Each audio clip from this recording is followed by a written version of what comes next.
Guérir en soi, l'émission du bien-être ou comment prendre soin de soi. Je m'appelle Florence Marcillac, je suis énergéticienne et guérisseuse. J'ai créé ce podcast pour vous faire découvrir des gens qui font du bien, des pratiques qui peuvent vous aider à trouver l'équilibre et la paix. Bonne écoute. Pierre Bancarel, bonjour. Bonjour. Je suis ravie de t'accueillir dans l'émission Guérir en soi. Moi aussi. Ça fait un petit moment, mais ça y est, on s'est trouvés aujourd'hui. C'est Et ça, parfait. c'est chouette. Le moment était juste. Oui, tout à fait. Alors, Pierre, tu es praticien en médecine traditionnelle chinoise. Alors, pour moi, ça m'évoque tout un tas de choses complètement exotiques. Et je compte sur toi pour me dire précisément ce que c'est la médecine traditionnelle chinoise et ce que ça englobe en fait. Donc voilà, je vais me présenter. Donc Pierre Bancarel, praticien en médecine traditionnelle chinoise sur Rodez. Oui, Mon parcours, j'ai effectué un cursus de médecine chinoise sur Toulouse, au sein de l'académie Wang sur 5 années. d'accord. Et ensuite, j'ai fait un stage d'été à Pékin, à l'hôpital Donzimen, où j'ai pu voir en fait l'association des deux médecines, médecine occidentale et médecine chinoise, d'où j'ai pu voir qu'il y avait vraiment une très très belle synergie entre Oui. elles. Ça Et s'accorde. voilà, pour apporter vraiment le plus de bénéfices aux patients. Qu'est-ce qui t'a amené à vouloir pratiquer la médecine traditionnelle chinoise en fait? Si tu veux, moi j'avais un parcours, au début, je travaillais dans une entreprise familiale et j'ai eu un accident de la vie. D'accord. Et cet accident de la vie m'a amené en fait petit à petit à la médecine chinoise. Et là où la médecine occidentale m'avait pris en charge au début et j'avais fait le tour, la médecine chinoise m'a apporté d'autres réponses. Ça m'a ouvert le regard sur une autre approche de la maladie, de la souffrance, des épreuves de vie. Oui. Et le fait d'avoir vécu cette épreuve-là, en fait, aujourd'hui, quand j'ai un patient, j'arrive à comprendre. Et ça, je trouve que c'est un élément qui est important quand on passe par des épreuves de vie. Aujourd'hui, après, on peut comprendre que ressent le patient en Oui. face de soi. Et toi, tu sais aussi, de par ton expérience, l'aide que ça peut lui apporter. J'ai pris la voie de la médecine chinoise parce qu'elle s'est présentée sur moi dans mon chemin, dans mon parcours. Bien sûr. Après, il y a tout type d'approches aussi complémentaires à la médecine occidentale qui Absolument. reste en France pour moi la médecine d'urgence prioritaire Oui. afin de ne pas retarder les soins. En fait, c'est surtout Oui, ça tout à fait. le plus important. Mais elle s'insère vraiment pour moi dans une complémentarité et en Chine, c'est vraiment une médecine à part entière. Même de loin, si on n'y entend pas grand-chose, je pense que le plus grand nombre en a entendu parler de la médecine traditionnelle chinoise. Alors après, pour présenter la médecine traditionnelle chinoise, je te propose de rentrer dans la philosophie et la vision de la médecine chinoise. Avec grand plaisir. Il faut savoir que la médecine chinoise est très ancienne, elle a déjà plus que 2500 ans d'histoire. C'est énorme. Donc c'est une médecine qui a gardé toute son authenticité, qui a continué dans le temps toutes ses théories, son savoir, qui s'est transmis aussi au début les médecins en Chine étaient souvent des lignées au Oui. niveau d'une famille. Après ça s'est beaucoup plus ouvert à tout type de profil. Cette transmission qui s'est perpétuée à travers le temps, elle a toujours su s'adapter en fait à la société qui évolue. Et aujourd'hui, travailler avec cette médecine ancestrale, je trouve déjà c'est un énorme trésor parce que Oui. on peut dire qu'on travaille avec des outils, un savoir qui est très très ancien, quoi, Qui est millénaire, qui est millénaire. plusieurs Tout à fois fait. millénaire. C'est très touchant ce que tu dis. Parce que c'est vraiment la transmission et le partage dans ce qu'il a de plus beau, en fait. L'aide à l'autre et le soin à l'autre. Et ça s'est perpétué. Voilà, je pense qu'il y a cette notion de... Bien sûr, il faut vivre avec son temps, il faut vivre avec la nouvelle technologie, Bien sûr. mais de garder des savoirs anciens, c'est très riche. C'est aussi rendre hommage à ces premiers, on va dire, qui ont souhaité améliorer l'état de santé d'eux-mêmes, des gens qu'ils avaient autour. Et le fait de garder ça, c'est cette philosophie qui est gardée. Oui. Donc la philosophie de cette médecine traditionnelle chinoise, à part le fait effectivement que ça soit transmis dans le temps, avec cette volonté d'aider l'autre et de partager, j'imagine qu'il y a une autre dimension derrière, il y a d'autres dimensions. Alors effectivement, la médecine chinoise, enfin, la culture de la médecine chinoise a suivi la culture taoïsme. Et le taoïsme qui est en fait comme une philosophie de chercher toujours, c'est une quête la quête de l'équilibre.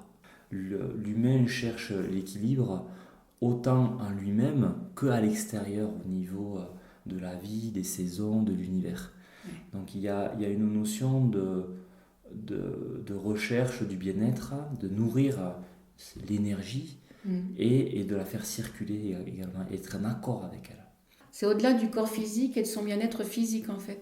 C'est vraiment être en harmonie avec tout ce qui nous entoure et tout ce qui vit autour de nous. Oui, tout à fait. Le taoïsme, on peut dire c'est un chemin, c'est une quête. Ils ont une notion de l'énergie appelée chi en Chine, qui s'appelle le prana pour les Indiens, Oui. le ki pour les Japonais, le hank pour les Égyptiens. Donc on voit que cette notion d'énergie n'est pas seulement perçue que en Chine, mais dans tout le monde entier. Toutes les cultures et les anciennes traditions ont une quête aussi de vouloir être en accord avec les lois de l'univers et de l'énergie. En Chine, le mot chi, on peut le caractériser, car c'est difficile de vraiment décrire qu'est-ce que c'est que l'énergie. Mais d'un concept très global, en fait, on peut l'apparenter comme un souffle vital. Voilà. Le souffle de vie. Comme s'il y a la vie, il y a le souffle. D'ailleurs, on dit bien quand quelqu'un a son dernier souffle, en fait, il quitte la vie. Oui, donc la notion, et le premier souffle aussi. C'est la naissance. C'est la naissance. Donc la notion de chi est très globale. Absolument. On va voir que plus tard, dans la médecine chinoise, il y a différentes sortes d'énergie. Tout dépend de là où on se situe. C'est une médecine aussi qui est dans l'observation des choses.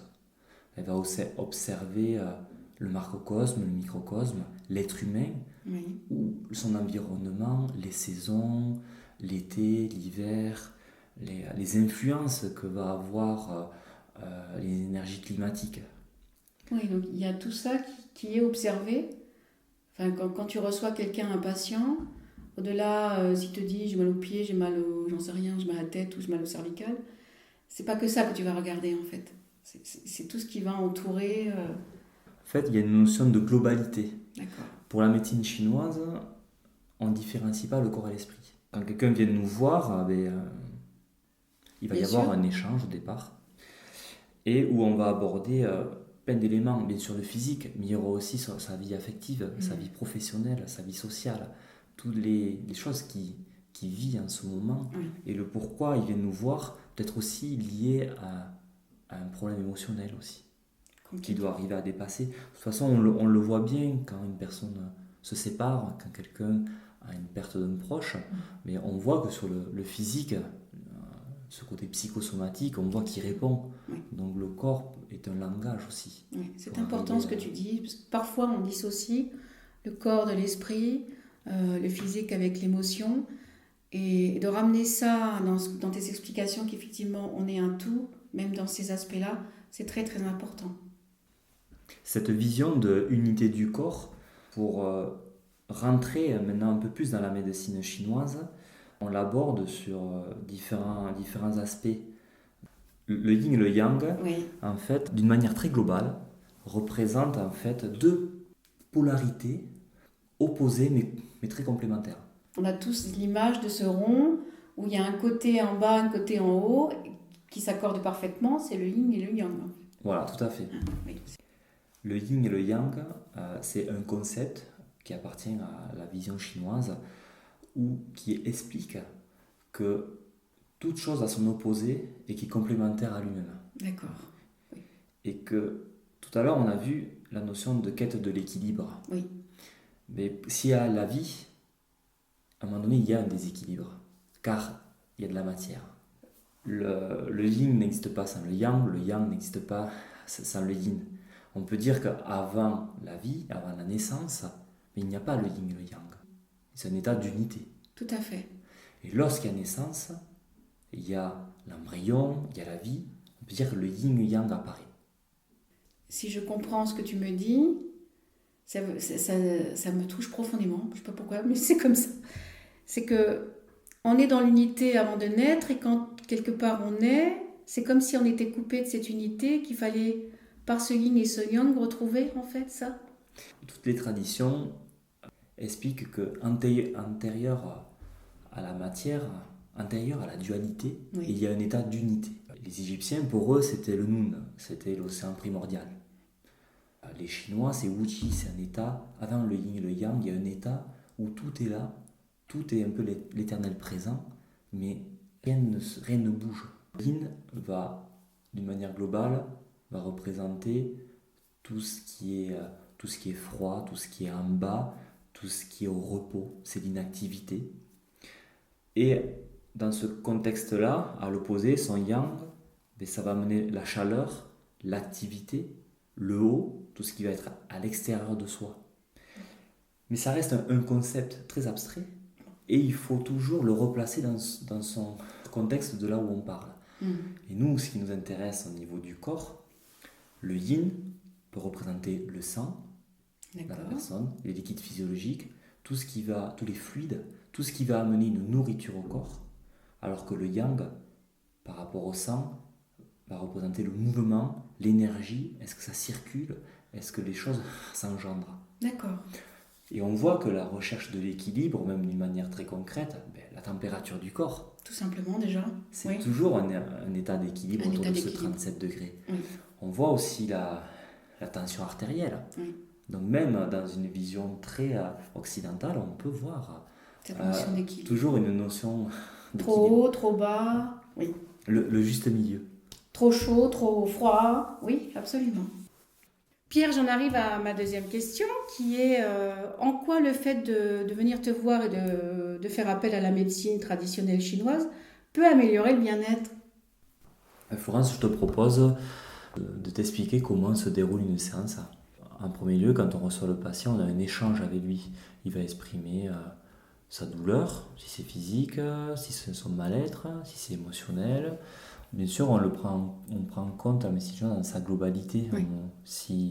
Car le patient, ce qu'il vit dans sa famille, dans son quotidien, peut amener bien sûr à exprimer un mal-être et être une source finalement d'un déséquilibre au niveau de l'énergie. Il y a une notion d'observation. En médecine chinoise, après avoir échangé avec lui, on regarde sa langue. C'est une notion de médecine chinoise où la langue en fait va nous montrer en fait beaucoup d'informations. Sur la langue, on va regarder sa forme, sa couleur, son aspect, son enduit, s'il est absent, s'il est épais, s'il est jaune, sa forme de la langue, si elle est gonflée, si elle est fine, si elle est sèche, sa couleur, si elle est pourpre, si elle est pâle, si elle est rouge foncé. Les différents endroits, le bout de la langue va représenter l'énergie du cœur, les côtés de la langue va représenter l'énergie du foie vésiculaire. D'accord. Voilà, il y a des notions où on va avoir un reflet en fait des organes et son état énergétique en fait. Ensuite, Pierre, est-ce que je peux te demander, est-ce que les gens arrivent facilement à tirer la langue? Oui, bien sûr. Après, quand je prends les enfants en soin, je leur dis, ici, vous avez le droit. Voilà. Uniquement ici. Ah, c'est génial ça. Parce que bon, c'est pas facile, hein, tirer la langue. Après avoir observé la langue, on a la prise du pouls. La prise du pouls sur l'artère radiale, nous, on ne recherche pas la tension, en fait. Ce qu'on recherche, en fait, c'est... On ressent si le pouls est présent, s'il est fort, s'il est profond, s'il est superficiel, s'il est plein, mou, s'il est hyper tendu ou pas. Toutes ces notions-là vont encore nous amener des informations, s'il y a de l'énergie, est-ce qu'il y a du sang, est-ce que ça circule comme il faut, est-ce que, pour te donner un exemple, une personne qui vient pour un problème digestif, tu vois, s'il vient pour de la constipation chronique, en fonction de sa langue, si elle est rouge, sèche, un pouls tendu, superficiel, rapide, Tout ça, ça va nous amener à percevoir qu'il y a de la chaleur dans le corps. D'accord. On va voir qu'il y a de la sécheresse. Il va falloir, si tu veux, rééquilibrer son côté yin, son côté eau, en fait, tu C'est ce vois. que j'allais te demander. Est-ce que dans ce que tu es en train de me dire, est-ce que rentre la notion des 5 éléments? Mais tout à fait, voilà, parce que la théorie des 5 éléments nous explique que tout est lié. Si tu veux, tu as l'énergie du bois qui correspond au foie, qui est une énergie de cirque. Il faut que l'énergie circule correctement dans le corps. L'énergie du feu, l'élément du feu, l'énergie du cœur, qui est très liée à ce contexte émotionnel. D'accord. L'élément de la terre, si tu veux, ça va correspondre à le système rat-estomac. Il va y avoir un côté très lié à la digestion, tu vois. La digestion, est-ce que la personne exprime des fatigues après le repas ou dès le matin, là où il y a l'énergie vitale qui est un mouvement qui s'élance car on sort du yin de la nuit, on rentre dans le yang de la journée, il y a une énergie en fait qui doit monter en fait. Et les personnes qui sont très fatiguées dès le matin au réveil ou juste après manger, on sent qu'il peut y avoir un vide d'énergie de la terre, l'énergie de la rate-estomac, l'énergie digestive. L'énergie du poumon, lui, à l'inverse de l'énergie du foie, qui était une énergie qui doit se véhiculer vers l'extérieur, l'énergie du poumon, c'est une énergie qui doit revenir vers elle-même, à l'intérieur du corps. D'accord. Voilà. C'est pour ça que c'est très lié à l'automne, parce que l'automne, tu as la sève qui redescend des arbres, les feuilles qui tombent, c'est beau, je trouve. tu as une énergie qui redescend. Et le foie est associé au printemps, car tu as une énergie en fait qui monte, la sève des arbres, les bourgeons qui sortent. Tu as l'énergie des reins aussi, l'énergie des reins qui correspond à l'élément de l'eau. D'accord. L'élément de l'eau, si tu veux, les reins, l'eau, on pourrait dire c'est le yin, mais il y a une particularité de l'élément de l'eau. On dit en médecine chinoise, tu as une énergie innée en fait. C'est une énergie que tu reçois de tes parents. D'accord. C'est une énergie qu'on peut dire, c'est ton ADN, c'est ta génétique. C'est comme si tu as un déterminisme un peu. D'accord. Tu vois, tu as un peu un axe directeur, tu as un système nerveux de telle façon, tu as un corps émotionnel, tu as quelque chose en médecine chinoise où déjà tu as une énergie des reins qui t'est propre, mais que tu reçois. C'est une énergie que tu reçois des parents, qui est très liée à la volonté, au déterminisme de la personne. Et on peut voir des fois des familles de chefs d'entreprise, des familles au niveau génétique, ils arrivent à 100 ans tous. D'accord. Voilà. On voit qu'il y a un potentiel qu'on hérite en fait, et en médecine chinoise, l'énergie des reins, c'est un petit peu, si tu veux, le réceptacle de cette énergie-là. Et cette énergie-là, après, va être utilisée dans tout le corps, en fait. C'est pour ça que tout est interrelié. L'énergie des reins, en fait, va nourrir l'énergie du foie car l'eau nourrit le bois. Tout à fait. Et donc voilà, sans rentrer trop dans la théorie des 5 éléments qui prendrait plusieurs heures à bien intégrer, restons simples. Il y a une interaction. Il y a une interaction entre les éléments, entre les organes entre eux. Tu vois, on dit que quand quelqu'un a de l'angoisse, tu vas avoir peut-être une langue rouge qui va exprimer beaucoup de chaleur, et on peut tonifier le yin des reins parce que l'eau apaise le feu. Tu vois, je comprends. Tout est interrelié. L'énergie du foie, qui est une énergie de fluidité, et si tu veux, dès qu'elle a une contrainte émotionnelle aussi, peut venir bloquer ce mouvement-là qui empêche de s'extérioriser comme il faut. D'accord. Du coup, on peut exprimer de la colère. Et dans l'axe de la terre, foie-rate, quelqu'un qui est toujours sous tension peut venir contrôler la terre. Et tu vois, c'est l'énergie du bois, de la racine des arbres, qui contrôle la terre en fait. Complètement. Et tu peux avoir un problème digestif à cause de l'énergie du foie qui stagne. Tu vois. Ah oui. Voilà. Donc, je trouve ça extraordinaire. Donc tu peux avoir un problème digestif juste parce qu'il y a un vide d'énergie de la rate, de l'élément de la terre, où là il va falloir tonifier l'énergie de la rate. Ou alors tu peux avoir un autre cas, même problème digestif, la même personne qui viendrait en soins pour la même problématique, je veux dire, Mais tu vas traiter en fait l'énergie du foie, car c'est la cause. Oui, Et la médecine chinoise traite de la cause. la cause.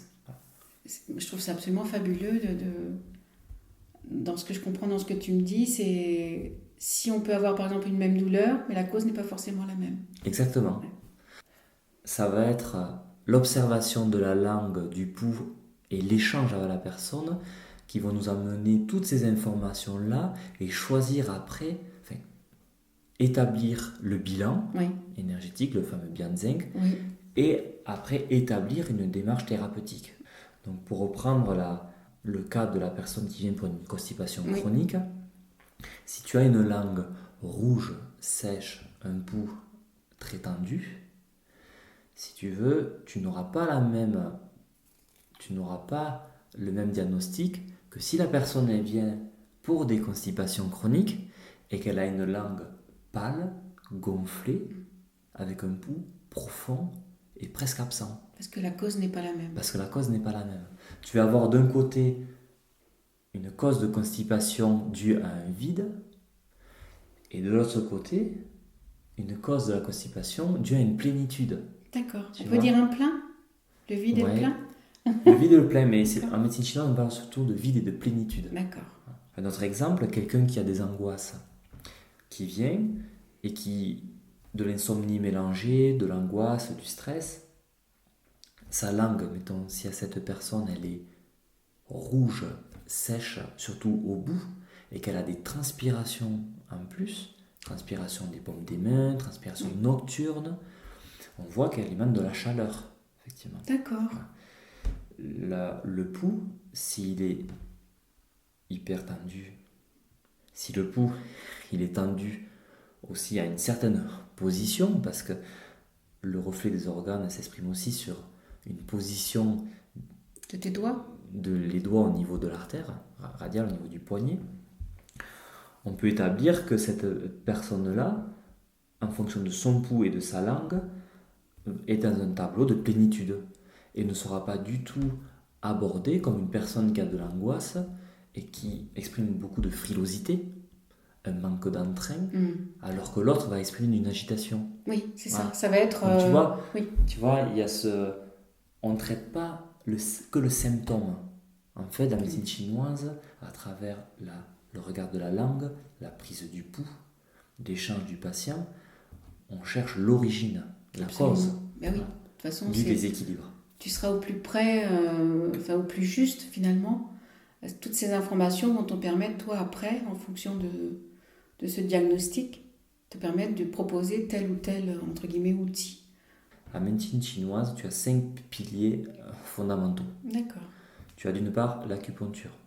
C'est la pose de fines aiguilles sur le corps qui correspond à des trajets d'acupuncture afin de faire circuler, afin de tonifier, afin de disperser, afin de rafraîchir. Tu as certains points tous les points d'acupuncture ont une fonction. D'accord. Tu en as à peu près, les Chinois disent 365. Comme les jours de l'année? Voilà, comme les jours. C'est joli. Tu as un autre pilier, le massage chinois, appelé le Tuina. Il sert, si tu veux, à débloquer, à soulager. Tu vas travailler plus sur les douleurs aussi. Tu as du massage spécial enfant aussi, D'accord. du massage pédiatrique.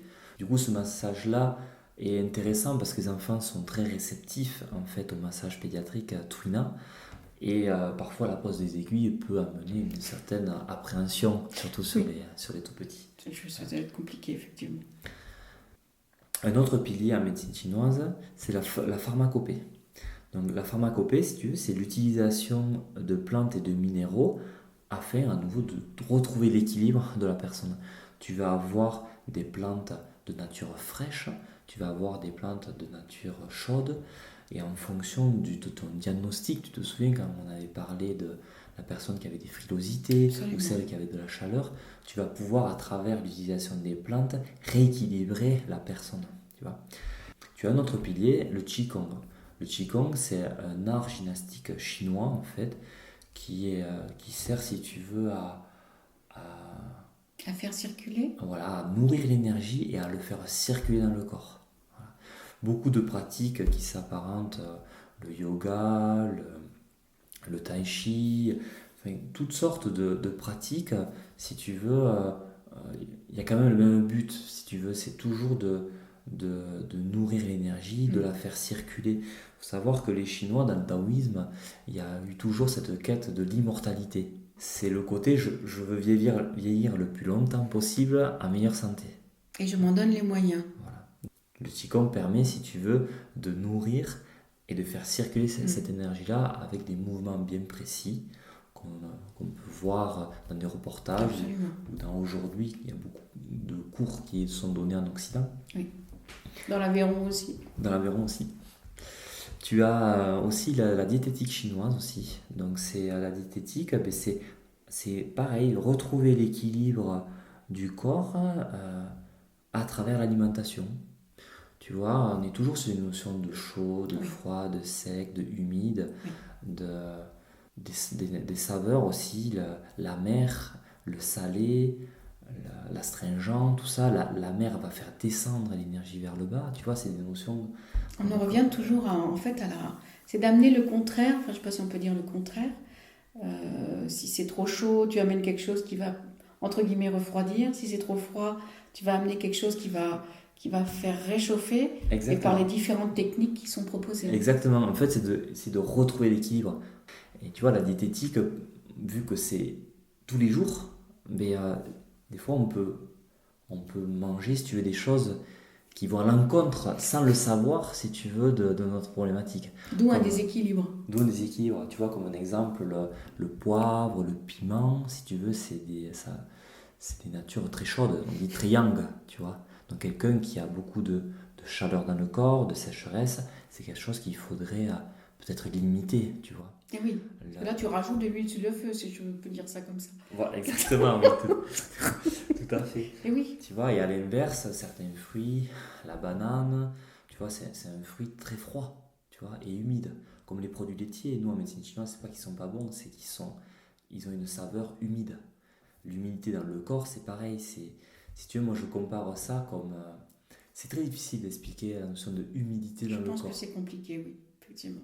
Si tu veux, l'humidité, pourtant, c'est source de beaucoup de problématiques, qu'elles soient digestives, vasculaires, circulatoires, problèmes de peau, tout ça.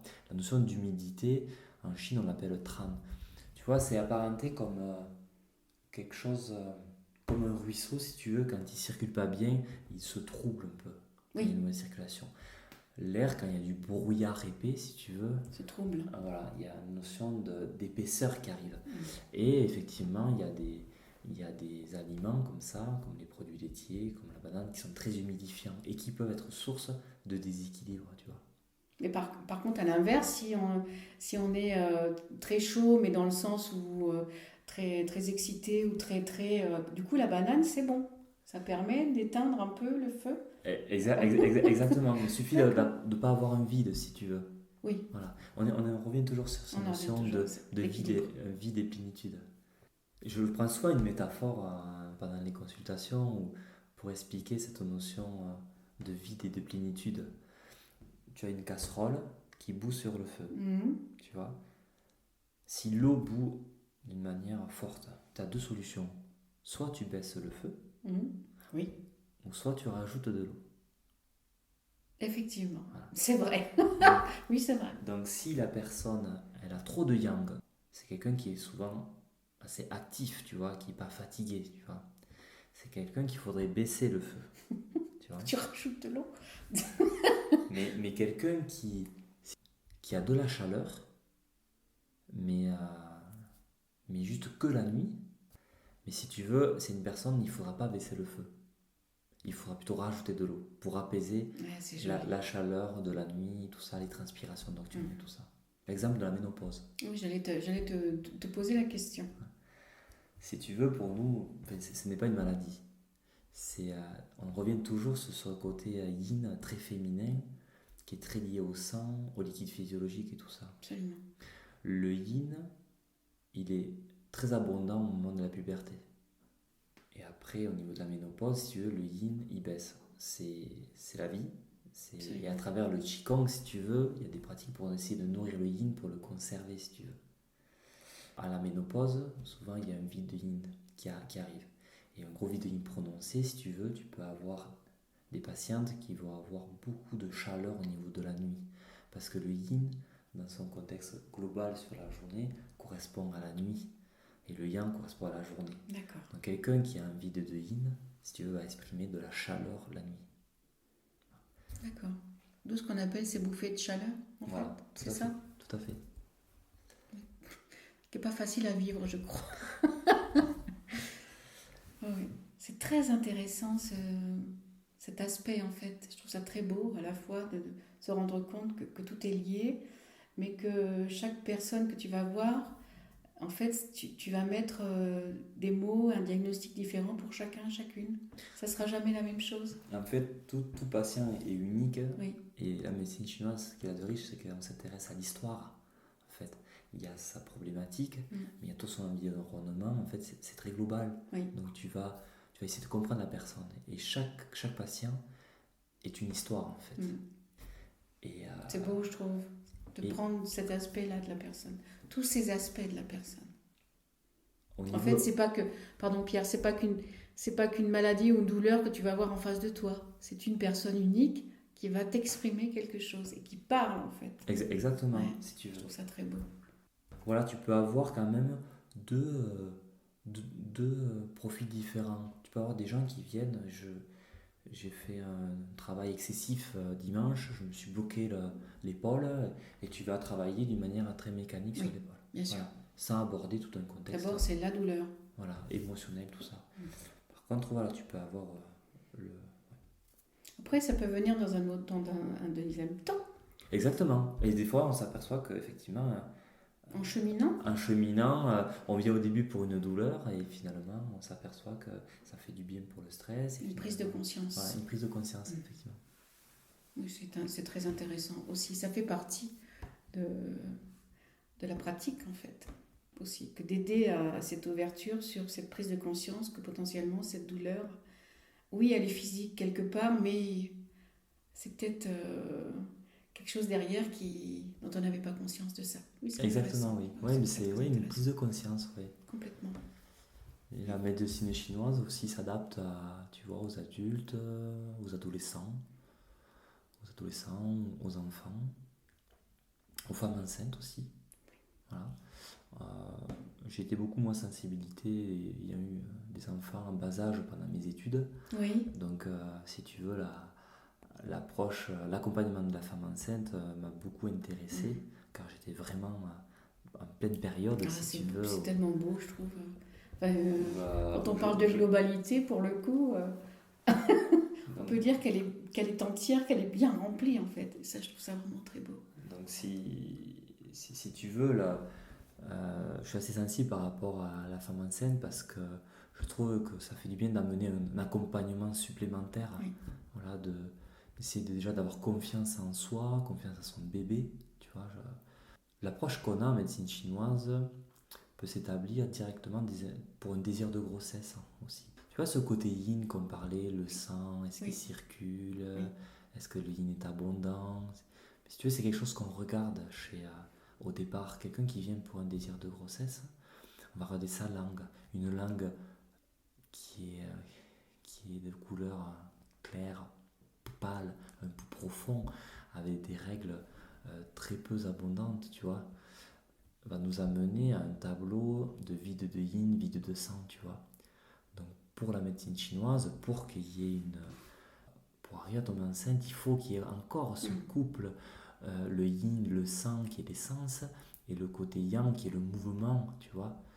Et on le retrouve aussi dans la procréation, tu vois. Donc on peut travailler sur le désir de grossesse pour essayer de tonifier ce sang, faire circuler. Tu peux avoir aussi le profil d'une dame qui vient, un désir de grossesse, qui a fait des fausses couches aussi, tu vois. D'accord. Et tu peux renforcer aussi l'énergie, tu vois. Tu peux tonifier par l'acupuncture certaines zones, si tu veux, pour l'aider à à ce que À se mettre en l'énergie... condition, on va dire ça comme ça, peut-être. Ouais, ou si tu veux, pour Conditionnement. renforcer son énergie, tu vois, pour que ça s'accroche bien comme il Et faut, oui, tu vois. que toutes les conditions soient réunies. Voilà. Je trouve Donc ça très beau. tu peux partir sur le désir de grossesse jusqu'à les nausées, tu vois, du 2 ou 3e mois, si tu veux, où tu as les hormones ovariennes et les placentas qui se modifient. Et pour nous, tu vois, tu as des points pour libérer certains blocages, tu vois, avec l'acupuncture. Voilà, qui va permettre de tonifier des choses, de libérer, tu vois, c'est toujours Donc ça. c'est un accompagnement, on peut dire aussi, du début de grossesse jusqu'à la naissance de l'enfant. On a ce suivi-là qui peut être... après, si tu veux, il y a des personnes qui viennent juste au dernier moment pour essayer de déclencher naturellement. D'accord. Voilà. Ah Ça, oui, voilà, tout à ah fait. oui, Ouais. je trouve ça magnifique en fait. Ouais. Voilà, c'est l'acupuncture peut aider, si tu veux, à booster un petit peu le corps pour essayer de déclencher voilà, quand on arrive au terme. Tu as les bébés en siège aussi. Voilà.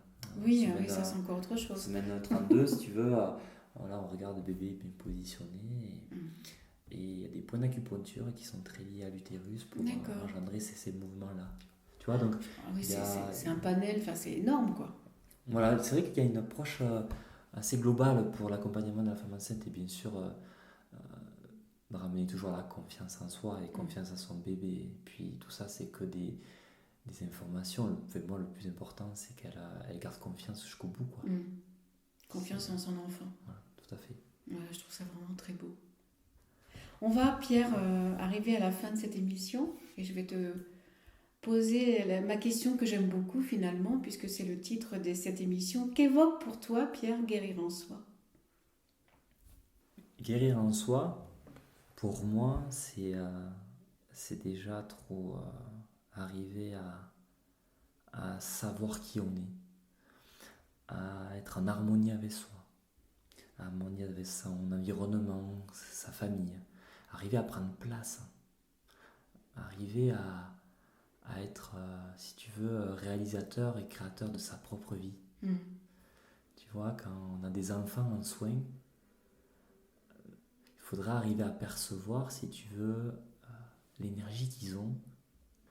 On a tous quelque chose de inné. Tout à l'heure, on l'a vu, on avait l'énergie des reins, quelque chose qui est inné. Oui. Tu vois, que l'on reçoit, que nous est transmis, oui. Que l'on reçoit, qu'on est transmis. Mais donc ça, c'est la génétique. L'enfant, si tu veux, il y a quelque chose de inné qui lui est propre. Si tu veux, on a tous une identité propre, une ADN, si tu veux. Oui. Et si on arrivait à percevoir chez l'enfant son talent, si tu veux, son essence, on arriverait à voir, c'est un enfant qui aime accompagner, c'est un enfant qui aura une énergie pour rassurer, un enfant qui sera un peu pour diriger, un enfant qui sera pour protéger, tu vois. On a tous, pour moi, un talent au fond de nous, mais tout le monde a son talent, si tu veux. Et d'arriver, si tu veux, à exprimer qui on est, à exprimer son talent. C'est comme un musicien qui arrive à s'exprimer à travers sa propre musique, tu vois. Musique. Nous sommes des notes de musique. Voilà, comme je te disais. Oui, c'est très beau, je trouve. Je prends souvent la métaphore comme le souffle, si tu veux, on avait vu l'énergie vitale, c'est comme un souffle. Mais ça peut être perçu comme une musique, si tu veux. Et si tu vois une musique, tu vois un orchestre. Quand tu entends une musique, tu entends juste une musique, donc une unité. Oui, un ensemble. Un ensemble. Complètement. Mais cet ensemble, cette unité, représente finalement tout un orchestre. Et je pense que chacun de nous, on a une propre note de musique, tu vois. Donc guérir en soi, c'est d'arriver à jouer sa note, tu vois, d'être en accord avec soi. C'est beau. Tu vois, comme si on était tous des instruments de musique. Il y en a un, il va faire un peu plus de bruit, l'autre, il sera un peu plus aigu, un peu plus grave, tu vois. Et, un peu plus profond, un peu plus dans les tons aigus. Oui, tout à fait, mais tout ça, ça forme un tout, si tu veux. Le but, je pense, c'est d'arriver à jouer sa note, donc ça veut dire être en accord, accorder son instrument pour jouer sa véritable note, et pas être conditionné, si tu veux, parce que Moi, ce qui freine, en fait, souvent, quand on a quelqu'un qui n'arrive pas à prendre sa place, qui n'arrive pas à exprimer qui il est, mais c'est souvent, j'appelle ça des résistances. Oui. Tu vois, il y a quelque Complètement. chose qui résiste. Oui. Mais ça peut partir de très loin. Hein. Tu vois, dès l'enfance, un enfant qui grandit, qui veut s'exprimer à l'âge de 5 ans, moi je vois les choses comme ça, il s'exprime, et qu'on lui en empêche. Mais des fois par amour, hein, les parents, ce n'est pas forcément malsain, il y a une attitude où on adopte un enfant, où on lui fait comprendre que non, la vie c'est comme ça, qu'il n'a pas Il y a un forcément à conditionnement, choisir, en fait. un conditionnement. L'enfant, il peut s'habituer à ce qu'il fait les choses pour lui, il fait les choses pour l'autre, Oui. pour son père, Pour faire plaisir à maman. pour faire plaisir. Mm. Et il grandit toute sa vie, et il se réveille un jour à 40 ans, il se dit, mais je fais encore les choses pour les autres, et je fais pas les choses pour moi. Donc tu vois, pour moi, c'est une démarche. C'est une démarche qui peut amener une résistance, Oui. un conditionnement. Cette résistance, il faut à un moment donné y mettre le doigt dessus. Et je pense que l'acupuncture, le massage, la pharmacopée, le qigong, la diététique sont des outils. Tu vois, ce sont tous des outils, des leviers. Et à travers un échange, parce que pour moi c'est la parole le plus important avec le patient. La parole libère de toute façon. La parole libère. Oui. Et en même temps de mettre le doigt sur cette résistance-là. Et à un moment donné qu'on touche à la résistance, des fois ça peut être dur à vivre, hein, parce qu'il faut arriver à se percevoir qui on est vraiment. C'est très compliqué. Enfin, c'est compliqué, parfois. Donc, mais c'est beau, je trouve. Donc on touche à l'émotion, on touche à la source en fait. Mais tu sais, il y a une image qui me vient, c'est quand on dit j'ai touché sa corde sensible.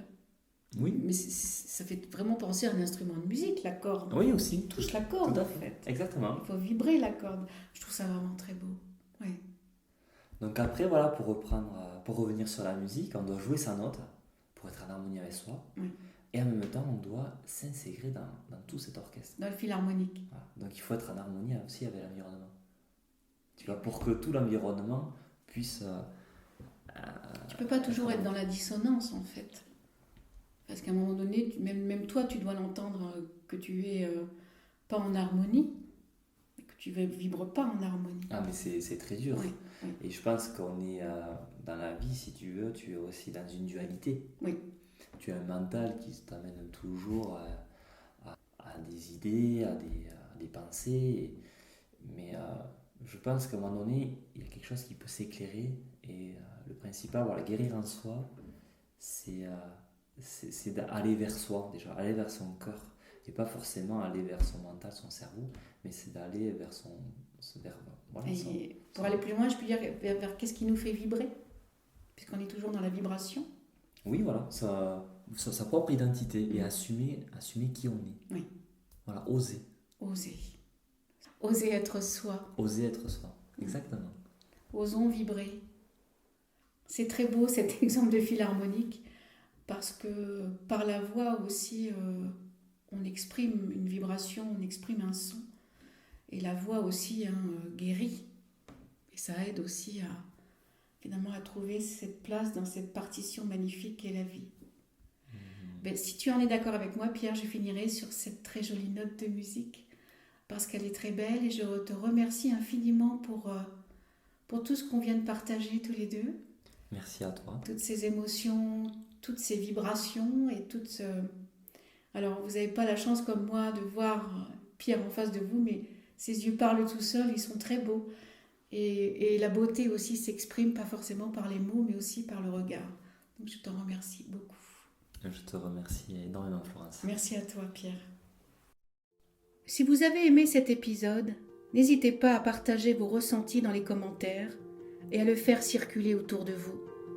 Merci pour votre écoute et votre fidélité. Guérir en soi, c'est être acteur de sa vie et de son bien-être. Vous trouverez tous les liens sous cet épisode et sous cette vidéo. Merci et à très bientôt.